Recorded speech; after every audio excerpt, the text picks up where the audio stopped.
Dan janji saya juga pada malam ini saya nak teruskan berkenaan dengan hadis-hadis Rasulullah sallallahu alaihi wasallam yang seolah-olah kalau kita baca sekali nampak macam menyokong akidah Jabariyah. Okey, sebab bila kita mengedepankan pendirian Ahli Sunnah wal Jamaah tentang qada-qadar ni, ada orang kata, ini macam pendirian Mu'tazilah ni. Ini macam pendirian Qadariyah. Yang bercakap tu pun dia tak faham apa benda ni. Apa itu Mu'tazilah, apa itu Qadariyah punya pendirian. Pendirian yang kami sampaikan adalah pendirian Asy'ariyah, kasab.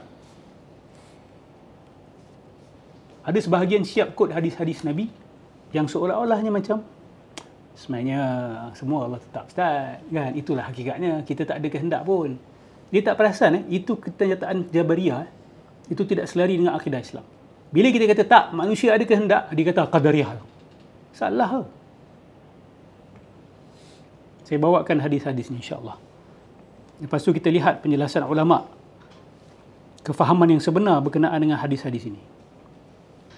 Ada sebuah hadis Rasulullah SAW. Ini dalam Bukhari dan Muslim muttafaqun alaih. Ini hadis yang sangat sahih lah kita kata. Okey. Tak boleh nak tolak lah. Rasulullah SAW bersabda selepas Nabi SAW bersumpah. Ini saya terjemahkan terus dalam bahasa Melayu. Sesungguhnya salah seorang daripada kamu akan mengamal ataupun beramal dengan amalan ahli syurga hatta ma yakunu bainahu bainaha illa dhira' fayasbiqu alaihi alkitab. Sehinggalah kita kata syurga itu dah sangat hampir dengan dia. Kita kata sehasta. Maksud dia dah sangat hampirlah nak masuk syurga ni.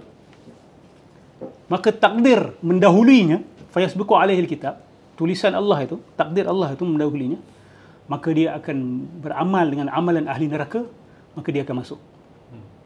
Maksud seseorang tu dia amal amalan syurga. Dah nak masuk syurga dia ni. Tapi dalam takdir Allah Subhanahu Wa Taala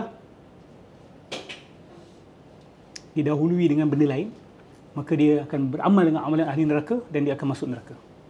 Dan ada orang pula terbalik. Dia amal amalan ahli neraka sehingga dia dah hampir nak masuk neraka. Zira' ni sehasta, tapi ini perumpamaan lah. Nak masuk neraka, akhirnya didahului dengan takdir Allah Subhanahu Wa Taala, maka dia mula beramal dengan amalan ahli syurga dan dia masuk syurga. Kalau dengar sekali hadis ni, seolah-olah macam apa tu? Allah tentukan. Macam ada paksaan dekat situ. No matter what you do, He doesn't care. Dia dah tetapkan. You buat benda baik pun, Allah akan nak you masuk neraka, dia akan tarik you masuk neraka. You buat benda buruk, dia nak tarik you masuk syurga, tarik masuk syurga. Itu zahir hadis ni. Itu zahir hadis ni. Tapi adakah betul? Seolah-olah macam amalan kita, amalan baik ni tak ada nilai. Amalan baik kita ada nilai tak? Ada. Kan biasa dengar orang kata, kita masuk syurga bukan kerana amalan kita. Betul. Kerana rahmat Allah Subhanahu Wa Taala. Tapi janganlah hanya ambil kenyataan itu. Allah juga Subhanahu Wa Taala berfirman dalam suratul Kahf, innal ladzina amanu wa 'amilus solihat inna la nudhi'u ajra man ahsana 'amala. Allah kata apa? Siapa yang beriman dan beramal soleh, kami tidak akan sia-siakan perbuatan baik orang yang buat baik. Allah akan sia-siakan tak? Banyak orang dia baca hadis, dia tak baca Quran. Quran ni, subhanallah, kalau awak baca, yang memberikan kita semangat jauh daripada akidah Jabariyah. Tapi kalau ada orang ni dia pick and choose hadis, dia memang boleh masuk dalam Jabariyah. Quran dan hadis ni awak kena faham sebelah-sebelah. Kena ada kefahaman yang menyeluruh. So hadis ini, dia bukan berkenaan Allah memaksa, tidak. Hadis lain ada menjelaskan hadis ini. Subhanallah. Apakah hadis lain yang menjelaskan hadis ini? Nabi kata begini, sesungguhnya seorang lelaki beramal dengan amalan ahli syurga fima yabdu linnas. Fima yabdu linnas ni maksud dia apa? Zahirnya kepada manusia lain, dia ni buat amalan ahli syurga. Maksud dia apa? Pada persepsi orang. Awak boleh tengok seorang pakcik, seorang haji, uish, soleh haji ni. Secara zahir, fima yabdu linnas, wa huwa min ahli nar, tapi hakikatnya Nabi kata dia ni adalah ahli neraka. Dan sebaliknya juga, ada lelaki yang beramal dengan amalan ahli neraka. Fima yabdu linnas, zahirnya macam ahli neraka. Tapi hakikatnya dia adalah ahli syurga. So isu dia apa dekat sini? Fima yabdu linnas. Apa yang terzahir kepada manusia. Kita boleh pastikan siapa masuk surga, masuk neraka sekarang ni, kat dunia ni? Dengan melihat amalan zahir. Tak boleh. Sebab ada orang buat amalan subhanallah, tapi dalam hati dia kita tak tahu. Nak tunjuk orang, tak ikhlas. Moga Allah lindung kita daripada perkara ni. Itu paling menakutkan sekali. Ada yang Nabi sebut ahli sedekah, tapi dekat akhirat Allah kata kau sedekah bukan untuk aku. Kau sedekah sebab kau nak orang cakap engkau ni pemurah. Ada mujahid. Orang kat dunia ingat dia syahid. Dia pun ingat dia syahid mungkin. Allah kata engkau berperang bukan sebab kerana aku, tetapi kerana engkau nak orang kata engkau ni berani. Siapa yang selamat daripada benda ni? Sebab tu bila baca hadis ni kita takut. Berapa ramai yang akan selamat sebenarnya kalau kita fikirkan betul-betul. Nafsu kita akan sentiasa masuk.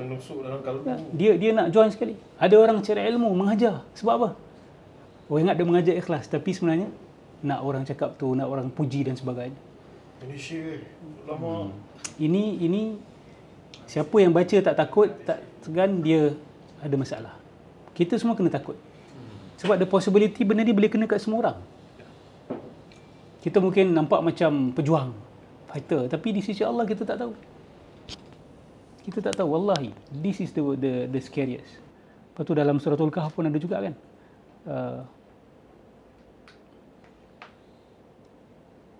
Ada orang wa yahsabuna annahum yuhsinuna sun'a kan.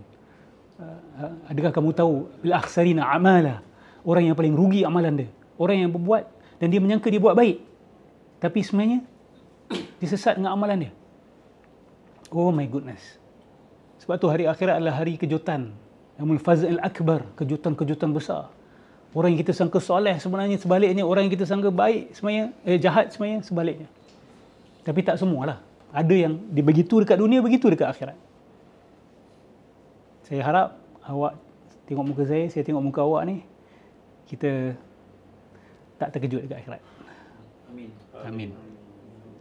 Kita kata, ya Allah, ya, I know him. Kena sentiasa beringat dengan hadis ini. Ingat, hadis ni penting. Sangat penting. So, hadis ni, dia bukan sebab Allah suka-suka paksa kita. Like, dia buat baik, I will not count anything of his good deeds. Dia buat baik dengan ikhlas, bertakwa, beriman. Allah hilangkan gitu saja. Tak, Allah kata, innala nudhi'u ajra man ahsana amala. Kami tak akan sia-siakan orang yang buat baik.